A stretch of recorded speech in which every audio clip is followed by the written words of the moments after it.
आदरणीय दर्शक महानुभावहरू, यहाँहरूमा हार्दिक स्वागत अनि नमस्कार। धरानबाट प्रसारण हुने एकमात्र टेलिभिजन कृति टेलिभिजन अनि यसको प्रस्तुति हाम्रो सरकार लिएर उपस्थित भइसकेको छु। म कार्यक्रम प्रस्तुता मोहन श्रेष्ठ।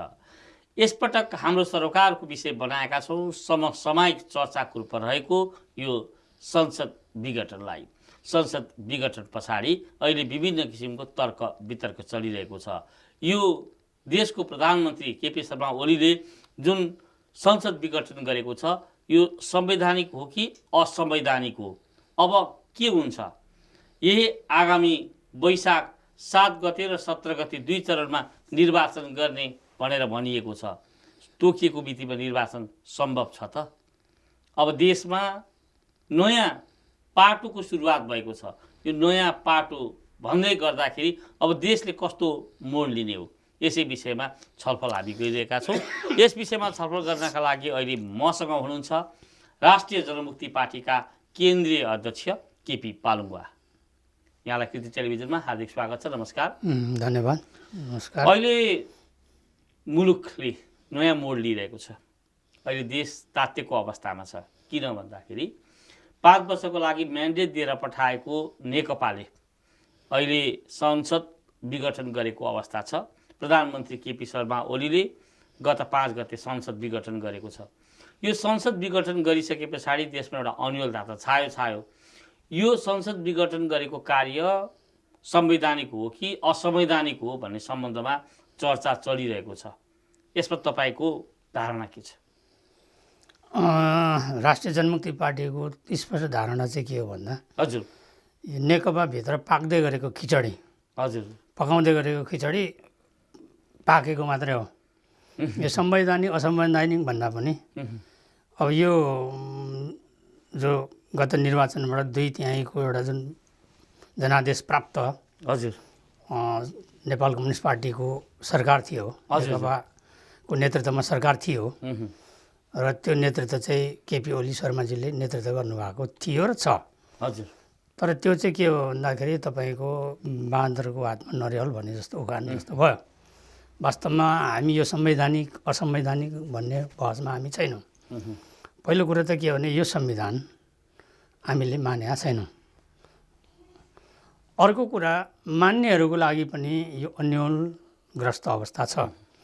2072 असोज 3 गते जारी भएको नेपालको संविधानमा प्रधानमन्त्रीलाई सङ्घीय संसद विघटन गर्ने अधिकार कहीँ दिएको छैन। कहीँ नदिएको अधिकार उसले प्रयोग गर्यो। अनि त्यो प्रयोग गर्ने बित्तिकै त्यो सिफारिस राष्ट्रपति भवन शीतल निवासमा पुग्यो। शीतल निवासमा पुगिसकेपछि राष्ट्रपतिले छिनभरमा अनुमोदन पनि गरेर घोषणा गर्नुभयो, होइन? अब यो चाहिँ एक दिनको खिचडी पाकेको होइन। यो धेरै अगाडिदेखि पाक्दै थियो, पाक्यो, फुट्यो। यो बड्डो नै फुट्यो खिचडीको। अहिले यसरी संसद विघटन भइसके पछाडि अन्योलताका कुराहरू छँदैछ। यसले त धेरै क्षेत्रमा प्रभाव पाइरहेको छ।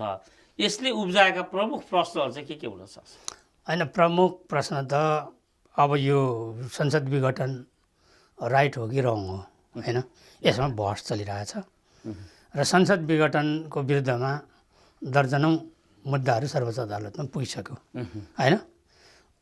त्यो सँगसँगै संसदमा बस्ने राजनैतिक दलहरूले पनि मुद्दा हाल्ने कुरा अगाडि बढाएको छ। हजुर।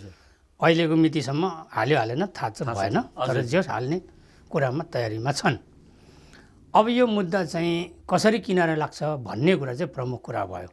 हजुर। किन भन्दाखेरि संविधानमा नभएको कुरा चाहिँ राष्ट्रपतिले पनि प्रयोग गर्यो, प्रधानमन्त्रीले पनि प्रयोग गर्यो।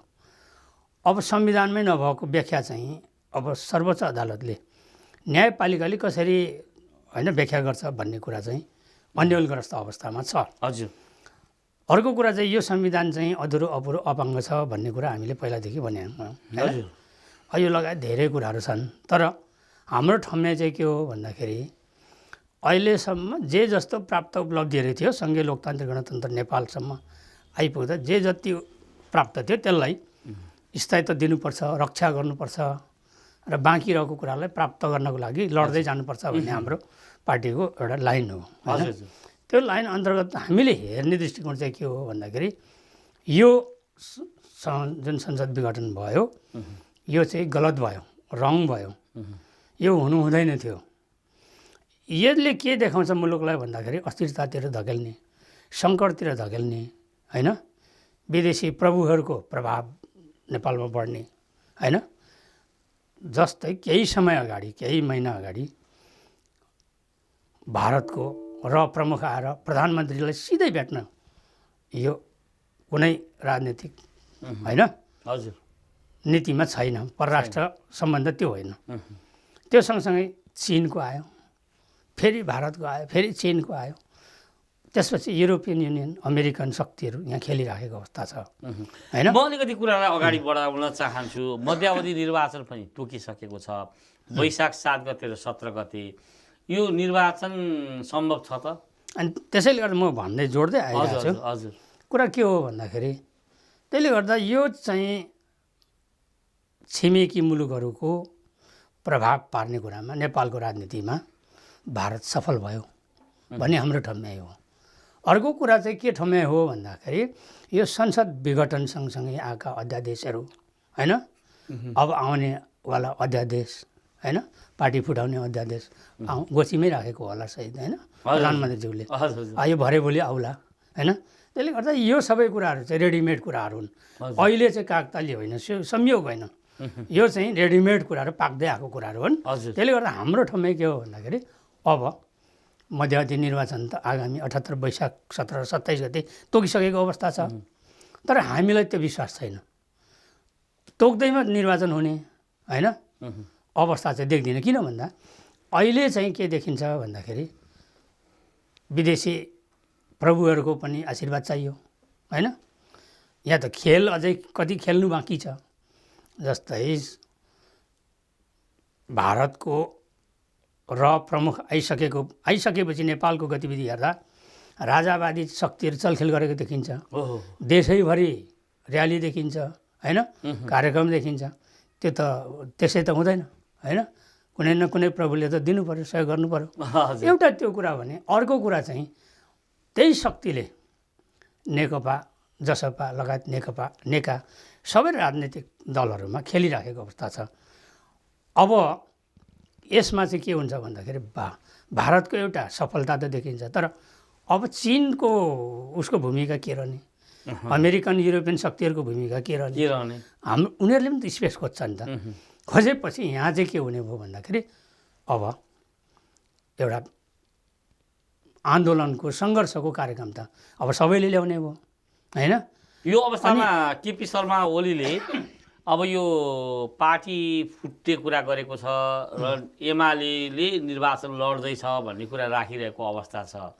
अब पार्टी फुट्ने सम्भावना कतिको छ र कतिको सम्भव छ? यसभन्दा अगाडि केपी शर्मा ओलीले नै भनेको भनाइ चाहिँ अब दुईवटा नदी मिसेर अलि तल गइसकेको छ, अब चाहिँ फुट्न सक्दैन, छुटिन सक्दैन भन्ने कुराहरू पनि थियो नि। होइन, पार्टी जोडिएकै थिएन, घाँटी त जोडिएको हो तर जो जोडिरहेको थिएन, हजुर, होइन। जोडिने क्रममा थियो, जोडिनु पाएन। अब कथित पार्टी एकता थियो, त्यो फुटेकै सरह हो। अब जोडिने अवस्था देखिँदैन, किनभने अगाडि बढ्यो यो, किनभने आफ्नो खुसीले भए जोडिन्थ्यो। यहाँ त अरूको इन्ट्रेस्ट छ नि त। यहाँको जुन राजनैतिक सत्ता र राजनीति जुन चलखेल छ अहिले देखिएको छ, यसको रिमोट उनीहरूको हातबाट बाहिर छ। संसद विघटन गर्नुको पछाडि हाम्रो आन्तरिक कलह भन्ने कुरा चाहिँ एउटा दोषारोप लगाइएको छ। यो चाहिँ पार्टीभित्रबाटै असर भएको कारणले गर्दाखेरि यो संसद विघटन गर्नु पर्यो भन्ने प्रधानमन्त्री केपी शर्मा ओलीको भनाइ छ। यो भनेपछि सत्य होइन? होइन, यो त तपाईँको एक किसिमको अब चलखेलमा पात्रहरू फरक फरक देखिया हो। अर्को कुरा हामीले देखेको कुरा के छ भन्दाखेरि ल संसद पुनर्स्थापना भयो, दमन शोषण उत्पीडनमा परेका जाति समुदाय, राज्य सत्ताबाट पाखा पारिएका जाति समुदायहरूलाई के फाइदा? पुनर्स्थापना भयो, के फाइदा? होइन, हिजो थियो के फाइदा पायो? होइन, यहाँ त के देखियो भन्दाखेरि केपी ओलीको कुर्सी हजुरमा जानको लागि प्रचण्डलाई हतार भयो, होइन। अब माधव नेपाललाई के भयो भन्दा प्रचण्डलाई उचाल्दा केपी ओली कमजोर हुनु भएपछि उसले पनि च्याखेदाउ राख्यो, थापिराख्यो। यो त के भन्दा भोलि ओली गयो प्रचण्ड आउला, दाहाल आउला, नेपाल आउला, तर रामबहादुर बादल थापा मगर आउने कुरा भएन, सुभाष नेमा आउने कुरा भएन। भनेपछि यो केपी ओली र प्रचण्ड बीचको इन्द्रकमल दाहाल प्रचण्ड बीचको यो खिचातानीको परिणाम हो। यो त देखिन्छ नि, प्रष्टै छ। अब हामीले भनिरहने कुरै होइन। अब यो त उनीहरूको कुर्सीको लडाइँ, स्वार्थको लडाइँ, त्यसमा अरूले खेल्ने कुरा हुन् होइन। अब त्यति तपाईँले बारम्बार भनिराख्नु भएको छ नि, यो वास्तवमा आन्तरिक कुरा मात्रै होइन, हाम्रो देशबिचको पार्टीको आन्तरिक कुरा मात्रै पनि होइन, यो चाहिँ विदेशी शक्तिहरूकै यसमा पक्कै पनि हात छ भन्नुभएको छ। स्पष्टै भन्नुपर्दाखेरि कसको हात छ होला? होइन, महाशक्ति राष्ट्रहरू जो छिमेकी दुईवटा महाशक्ति राष्ट्रहरू छन् हजुर होइन, उनीहरूको पनि प्रभाव छ यहाँ होइन। त्यसमा युरोपियन युनियन, युरोपियन शक्तिहरू छ, अमेरिकन शक्तिहरू छ, त्यसपछि अन्य शक्तिहरू छन्, उनीहरूले यहाँ आएर खेल्ने हो। यो इन्डो पेसिफिक स्ट्राटेजी अन्तर्गत अब आइराखेको अवस्था छ। उनीहरूको स्वार्थ चाहिँ के त नेपालप्रति यसरी खेल्नुपर्नेको कारण? नेपाल चाहिँ वास्तवमा खेल्नुको प्रभाव चाहिँ, खेल्नुको कुरा चाहिँ यो एउटा सेन्टर पोइन्ट हो। साउथ एसियन कन्ट्रीहरू, साउथ एसियन जुन भूगोल छ त्यो भूगोलमा एउटा महत्त्वपूर्ण क्षेत्र भूमि चाहिँ महत्त्वपूर्ण भूमि चाहिँ नेपाल हो। चीनको लागि पनि महत्त्वपूर्ण छ, भारतको लागि पनि महत्त्वपूर्ण छ, अन्य महाशक्ति राष्ट्रहरूको लागि पनि महत्त्वपूर्ण छ। किनभने शक्ति निर्माणको क्रममा महाशक्ति राष्ट्र बन्ने कुरामा चाहिँ जम्मैले रोल प्ले गर्ने भए। भारतलाई कसरी कमजोर बनाउन सकिन्छ, चीनलाई कसरी कमजोर बनाउन सकिन्छ, आफू कसरी शक्तिशाली बन्न सकिन्छ। अब यो चाहिँ एउटा सेन्टर पोइन्ट खेल्ने एउटा ठाउँ हो। त्यसले गर्दा हामीलाई लाग्छ यो संसद विघटनको खेलमा तपाईँको अब मैले अघि भने 1 दर्जनभन्दा बढी सर्वोच्चमा मुद्दा परिसकेको छ। हजुरले यसो भनिरहँदाखेरि नि संसद विघटन कानुन सम्मत छैन, संवैधानिक छैन भनिरहँदाखेरि यसभन्दा अगाडि पनि गिरिजाप्रसाद कोइरालालाई बहुमतकै सरकार हुँदाखेरि संसद विघटन गरेको थियो, त्यतिखेर भयो त के फरक छ अहिले त्यतिखेरको अवस्थामा? होइन, त्यति बेलाको संविधानमा थियो व्यवस्था, प्रधानमन्त्रीले सिफारिस गर्न सक्ने व्यवस्था थियो। हजुर, अब अहिले छैन होइन। अर्को कुरा चाहिँ राष्ट्रपतिले गर्ने पनि छैन। अब अहिले चाहिँ के छ, अन्यको अवस्था कसरी छ भने दुइटैले अधिकार छैन, तर गर्यो, गरिसकेपछि के गर्ने भन्ने पनि फेरि अर्को व्यवस्था छैन संविधानमा, भएपछि त अन्यल भयो। अब के हुन्छ त भन्ने कुरा सर्वोच्च अदालतको निर्णय पर्खिनु पर्यो। अब सर्वोच्च अदालतको निर्णय पर्खिनु पर्ने भयो। अब के हुन्छ, अन्यल भयो। अब के हुन्छ हामीले देखेको कुरा चाहिँ, अब के हुन्छ? अब के हुन्छ? अब सपना मल्लजी पनि सर्वोच्च अदालतको न्यायाधीश हो हजुर होइन, प्रधान न्यायाधीश पनि न्यायाधीशै हो। कुनै न कुनै राजनैतिक दलसँग त आबद्ध थिए, हजुर अहिले पनि प्रभावित छन् होइन। अब यसमा चाहिँ कसको बढी प्रभाव पर्छ, कसको बढी दबाब पर्छ होइन, कुन कुराले उनीहरूलाई मोटिभेट गर्छ, त्यसमा भर पर्ने भयो। त्यसले गर्दा अब यही हुन्छ भन्ने त छैन। तर मलाई के लाग्छ भने अघि एउटा प्रश्न थियो, तोकिएकै मितिमा चाहिँ चुनाव सम्भव छैन होइन। हजुर, चुनाव सम्भव हुनु पनि हुँदैन। किन भन्दा यो चुनाव हामीले 5 वर्षको लागि नेपाली जनताले त पठाएको थियो नि त, दुरुपयोग गर्यो होइन। प्रतिगमनतिर लग्यो, मुलुकलाई सङ्कट निम्त्यायो, पुनरुत्थानवादीहरूलाई मलजल पुग्ने काम गर्यो होइन। देशी विदेशी शक्तिहरू खेल्ने अवसर चाहिँ यसले पैदा गर्यो।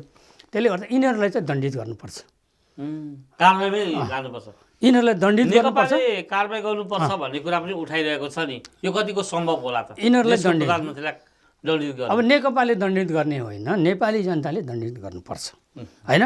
नेपाली जनता जो दमन शोषण उत्पीडनमा परेको छ, राज्य सत्ताबाट सैकडौँ वर्षदेखि बाहिर पाखा पारिएका छन्, अब ती शक्तिहरूले यिनीहरूलाई लखेट्नुपर्छ र केपी ओलीको नेतृत्वको सरकारलाई ध्वस्त पार्नुपर्छ, परास्त पार्नुपर्छ, विस्थापित पार्नुपर्छ।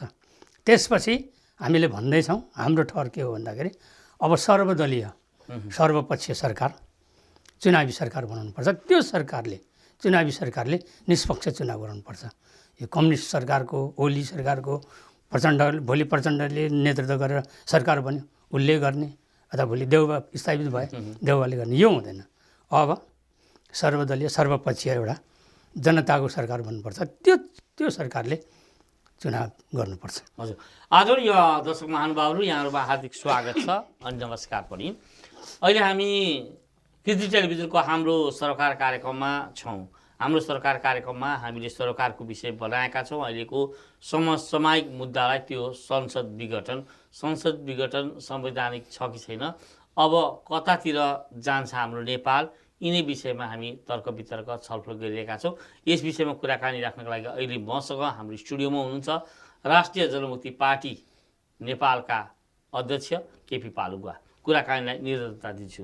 यहाँले अहिले भन्नुभएको छ यो असंवैधानिक छ भन्ने कुरा प्रष्टैसँग राखिसक्नु भएको छ। अब दुईवटै कुरा हुन्छ, त्यसको लागि हामीले सर्वोच्च अदालतकै निर्णय पर्खिनुपर्छ। हामीले यो संवैधानिक छ भनेर पनि केही हुनेवाला छैन, संवैधानिक छैन भनेर पनि केही हुनेवाला छैन जबसम्म सर्वोच्च अदालतले निर्णय दिन सक्दैन। दिँदाखेरि दुईटै कुरा हुने भयो। एउटा संवैधानिक छ भन्यो भने त संसद विघटन भइहाल्यो, त्यस पछाडि अब के हुन्छ? अब मानिलिउँ ल संवैधानिक भएन भन्यो भने पनि अहिलेको यथावस्थित रहँदैन, त्यसै पनि देशले त नयाँ मोड लिन्छ। के हुन्छ तपाईँको विचारमा? भयो भने के हुन्छ, भएन भने के हुन्छ? होइन, पहिलो कुरो यो संवैधानिक र असंवैधानिकमा बहसको विषय बनेन। यो संविधानभित्र त्यो कुनै अधिकार नभएकोले गर्दा यो संवैधानिक र असंवैधानिकको बहसै भएन। असंवैधानिक संसद विघटनको कुरा चाहिँ रङ भयो। जनताले जुन म्यान्डेट दिएको थियो त्यसलाई दुरुपयोग गर्यो, रङ भयो होइन। त्यसले गर्दाखेरि हाम्रो कुरा चाहिँ स्पष्ट कुरा चाहिँ के हो भन्दा यो संविधान चाहिँ अधुरो अपुरो छ, अपाङ्ग छ। त्यसले गर्दा यो संविधान रङ भएको कारणले गर्दा केपी ओली शर्मालाई पनि यो हिम्मत आयो होइन, यो बाटो अपनायो। त्यसैले गर्दा फर्स्ट अफ अल यो संविधान रङ छ, यसलाई करेक्सन गर्नुपर्छ। करेक्सन गर्नुको लागि चाहिँ संशोधनको बाटोबाट होइन, पुनर्लेखनको बाटोबाट संविधान पहिला ल्याउनुपर्छ होइन। त्यसपछि यी सबै कुराहरू व्यवस्थित गर्नुपर्छ होइन। हाम्रो भनाइ चाहिँ त्यो हो। त्यसले गर्दाखेरि हाम्रो कुरा चाहिँ के हो, अर्को कुरा चाहिँ के हो भन्दा यो संविधान यदि पूर्ण भएको भए यो घटना घट्दैन थियो। अर्को कुरा यो संविधान पूर्ण भएको भए अहिले गोरु खाने मान्छेहरू, लडी मरेको गोरु अथवा कतैबाट गोरुको मासु प्राप्त भयो, गोरुको मासु खानेहरू जेलमा छन् होइन।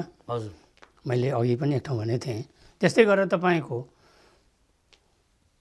कैलालीको टिकापुर घटनामा थारूहरू फसे।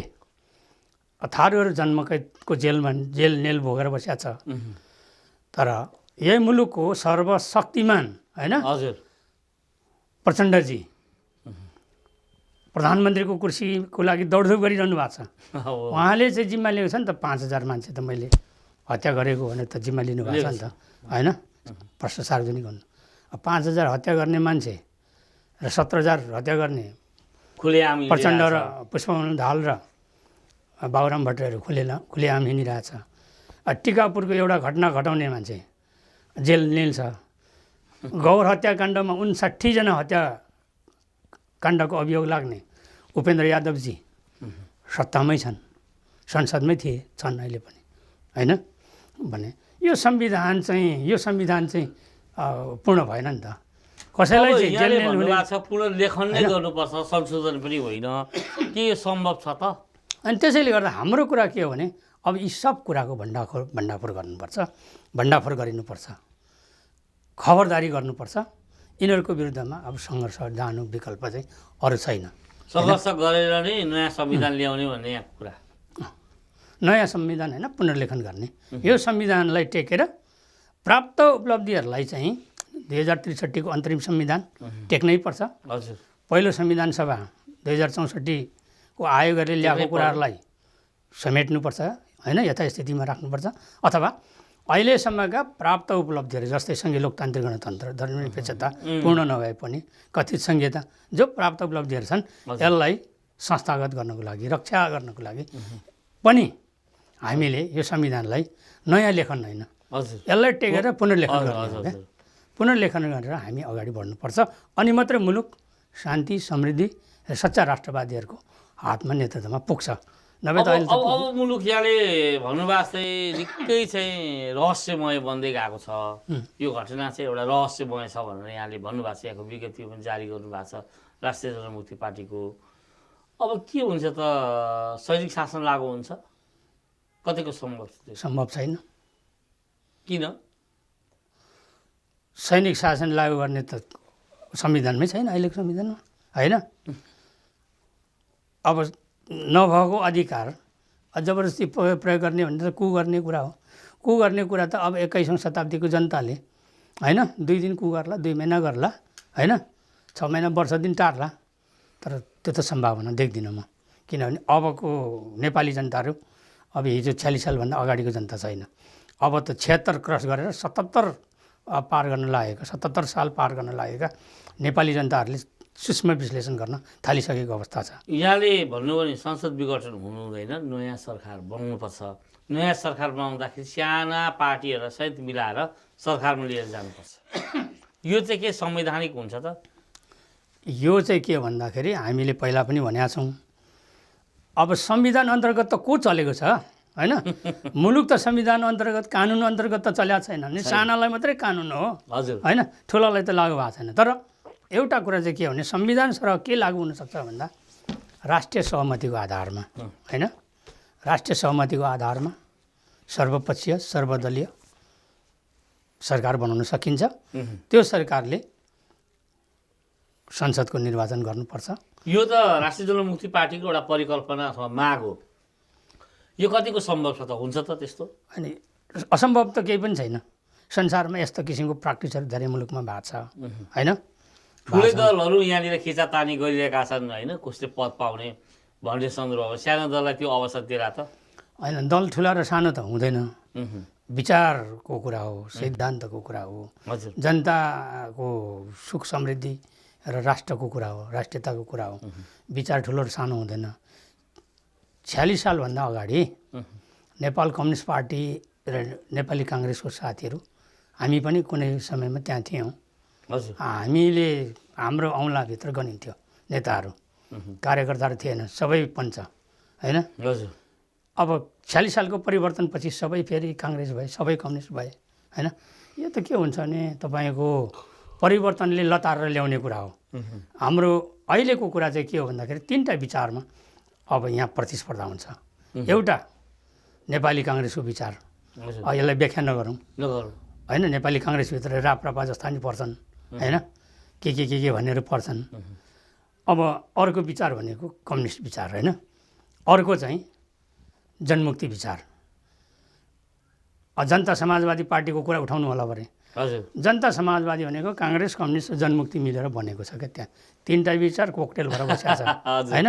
त्यहाँ विचार विकास भइसकेको छैन होइन। त्यसले गर्दा अब यो 3टा विचारभित्र सङ्घीयताको लागि, पहिचानको लागि, धर्मनिरपेक्षताको लागि, जातीय र जनसङ्ख्याको आधारमा समानुपातिक प्रतिनिधित्वको लागि एउटा विचार अब यो मुलुकमा आइसक्यो होइन। यो चाहिँ अहिले संसारभित्र संसारभरि फैलिसकेको अवस्था छ यो विचार। किनभने तपाईँको आइडेन्टिटी त तपाईँले खोज्नुहुन्छ नि त। हजुर अनि तपाईँलाई मैले मोहन श्रेष्ठ भन्ने ठाउँमा मोहन पालुङ भन्दा मान्नुहुन्छ, तपाईँको छुट्टै पहिचान छ, छुट्टै परिवार छ, छुट्टै परिवेश छ। यहाँ त विडम्बना के छ भन्दाखेरि यिनीहरूले जातीय राज्य खोज्यो भन्छ होइन। भारतले हेर्नु नि त, बङ्गाल छ, बिहार छ, पन्जाब छ, मद्रास छ, सबै जातीय राज्यहरू हो। त्यो जातीय राज्य भयो त यो त आइडेन्टिटी पहिचानको आधारमा बन्यो। जस्तै योभन्दा विकसित मुलुक भनौँ न युरोपियन, बेलायत, त्यहाँ पनि स्कटिस छ, आइरिस छ होइन, इङ्ग्लिस छ, वेल्स छ, त्यो सबै जातीय हुन्। तिनीहरूको पहिचानलाई उनीहरूले स्वीकार्यो, स्टेट बन्यो, त्यहाँ शान्ति छ, एकता छ, समृद्धि छ। छुटिनको लागि जनमत सङ्ग्रह गर्दा पनि छुटिनु हुँदैन भने होइन, त्यहाँ त्यस्तो छ। तर यहाँ चाहिँ अब लिम्बन, खुम्बन, मगरात, तमुवान, थनोटको कुरा गऱ्यो भने जातीय राज्य भन्छ। त्यसले गर्दा यसलाई टाइट गऱ्यो भने चाहिँ नि विस्फोट हुन्छ क्या। हजुर ढिलो खुला गरिदिनुपर्छ भन्ने। खुला गर्नुपर्छ। अहिले तत्कालै सुन्न आएको समाचार अनुसार जिल्ला प्रशासन कार्यालयमा सिडिओहरूलाई आफ्नो जिल्ला छोडेर कतै नजानु भन्ने एउटा निर्देशन आएको छ। यसले चाहिँ के सङ्केत गर्छ? देशमा ठुलै उद्दुगा हुँदैछ कि क्या हो? होइन, ओलीजी आतङ्कित भएको छन् होइन, त्यति मात्रै हो होइन। ओलीजीलाई ठटाउने कसले त होइन, हामीले त होइन, उनकै कार्यकर्ताले ठटाउने हो होइन। प्रचण्डजीलाई कसले ठटाउने भन्दा उनकै कार्यकर्ताले हो बढी, हामी त चिन्दैनौँ हजुर होइन। सर्पले सर्पको खुट्टा देख्छ भन्छ होइन। त्यस्तै अब उनीलाई के भएको छ भन्दा अब सबैभन्दा बढी आन्दोलन कसले गर्ने भयो भन्दा नेपाल कम्युनिस्ट पार्टी फुटेपछि होइन 2-3वटा चिरामा विभक्त भएपछि त तल त लडाइँ झगडा गर्ने भए होइन चिया पसलमा पनि झगडा गर्ने भए होइन चोकमा झगडा गर्ने भए त्यसले गर्दा अब यसलाई शान्ति होइन अमन चाहिँ त कायम गर्नुपर्छ भन्ने एउटा ध्येय पनि होला। अर्को कुरा चाहिँ अब ठुलो आन्दोलन भयो विस्फोट भयो भने कुर्सी खतरा हुन्छ त्यसको लागि बेलैमा अब सतर्कता उनले अप्नाए होला नि त्यो तर त्यसले काम गर्दैन होइन। यो संसद विघटनको सम्बन्धमा अहिले जुन किसिमको चर्चा विचर्चा कोड सभा अहिले पुतला दहन जुलुस भइरहेको छ टायर बाल्ने कामहरू भइरहेछ यस्तो प्रतिपक्षको भूमिकालाई चाहिँ कसरी लिनुभएको छ प्रमुख प्रतिपक्ष भनेपछि नेपाली काङ्ग्रेसले अहिले यो अवस्थामा खेलेको भूमिकालाई चाहिँ कसरी लिनुहुन्छ? अब हिजोको दिनसम्म त विघटन अगाडि त कमजोर प्रतिपक्ष थियो। हजुर अब अहिलेको चाहिँ जुन सडक सङ्घर्षको कार्यक्रम लिइरहनु भएको छ त्यो चाहिँ त्यो अब आफूले खाइपाइ आइरहेको कुरा हजुर घुम्दाखेरि छटपटिन्छ नि मान्छेले। हजुर संसद भत्ता खाइरहेको संसदमा गाडी चढिरहेको होइन सारा कुरा उपभोग गरिरहेको राज्यको दहन गरिरहेको हजुर त्यो कुरा सट्टै जाँदाखेरि अब एकचोटि त्यो आङझिङ हुन्छ नि अब त्यो हिसाबले तपाईँको एउटा चाहिँ आन्दोलनमा गएको हुनसक्छ। हजुर अर्को कुरा चाहिँ अब यो मुलुकको सत्ता कुर्सी कसरी हत्याउन सकिन्छ जनताको लागि त होइन सत्ता र कुर्सीकै लागि हो पक्कै हो होइन।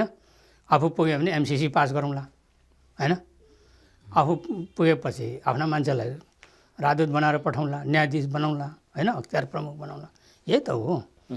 तर त्योभन्दा अगाडि चाहिँ अहिलेसम्म त काङ्ग्रेसले पनि पटक पटक सत्तामा बस्यो प्रचण्डजी प्रधानमन्त्री भए माधवजी भए झलनाथजी भए सबै सत्तामा पुगे बाबुराम भट्टराईजी भए त्यति बेला केही नदेख्ने होइन। हजुर अब अहिले चाहिँ सबै कुरा देख्ने अब यो कुरा चाहिँ के भन्दाखेरि मिलेन।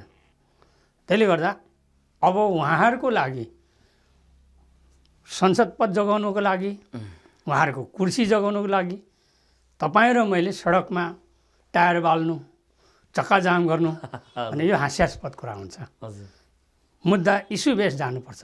संहिताको लागि लड्न तयार छौँ हामी धर्मनिरपेक्षताको लागि लड्न तयार छौँ मिलेर लड्छौँ उहाँहरूसँग समानुपातिको लागि लड्छौँ होइन। जस्तै ओलीजीले विघटन गर्यो यो गलत हो होइन यस अर्थमा हामी यो गलतलाई गलत भनेर हामी उहाँहरूको साथ सहयोग हामी यहाँहरूले धेरै पहिलादेखि नै भ्रष्टाचार विरुद्धको आन्दोलन भ्रष्टाचार विरुद्धको कार्यक्रमहरू लिएर अगाडि बढिराख्नु भएको थियो त्यो कतिको सान्दर्भिक छ अहिलेको अवस्थामा? भ्रष्टाचार त अहिलेदेखि होइन हाम्रो पार्टी स्थापनादेखि भ्रष्टाचारको कुरा उठाइरहेछौँ। हजुर भ्रष्टाचार नियन्त्रण गर्ने हो भने मन्त्री हुनको लागि यति दौडधुप गर्दैन क्या सांसद हुनको लागि दौडधुप गर्दैन भ्रष्टाचारलाई नियन्त्रण गर्ने हो भने। अर्को कुरो डिएसपी एसपी भएर जिल्लामा आउन होइन मर्यादा कर्मचारीहरूले गर्दैन। पहिलो कुरो भ्रष्टाचार चाहिँ एक नम्बर कुरा चाहिँ भ्रष्टाचारलाई नियन्त्रण गर्नुपर्छ मुलुकमा। त्यो चाहिँ कहिलेदेखि भन्दा अब पुरानो कुरा त छोडिदिउँ कम्तीमा पञ्चायती शासन व्यवस्थामा बस्ने अरूले गरेको भ्रष्टाचार मल्लिक आयोग रायमाझी आयोगले पेश गरेका प्रतिवेदनहरूको आधारमा होइन त्यसपछि बनेका जुन भ्रष्टाचार जति आयो त्यसलाई असली रूपमा छानबिन गर्ने हो भने सबै नाङ्गिन्छन्। कोही पनि त्यो कुर्सीमा बस्न लायक छैनन् हामीले देखेको कुरा। त्यसले गर्दा यिनीहरूले गरेको भ्रष्टाचार अत्याचार अनाचार दुराचार होइन जति पनि छन् यसको लागि चाहिँ एउटै उपाय भने भ्रष्टाचार नियन्त्रण होइन उन्मूलन अन्त्य गरिदियो भने यिनीहरू आफै अन्त्य हुन्छ। हाम्रो हामी कुराकानीको करिब अन्त्यतिर आइपुगेका छौँ। धेरै कुराहरू बुझ्ने र बुझाउने अवसर पनि प्राप्त भयो। वास्तवमा यो संवैधानिक र असंवैधानिकको मुद्दै होइन। राष्ट्रिय जनमुक्ति पार्टी त भन्छ यो संविधान नै ठिक छैन यसलाई स्वीकारै गरेको छैन राष्ट्रिय जनमुक्ति पार्टीले पुनर्लेखन गर्नुपर्छ संशोधन गरेर पनि हुँदैन भन्ने कुरा यहाँको हो।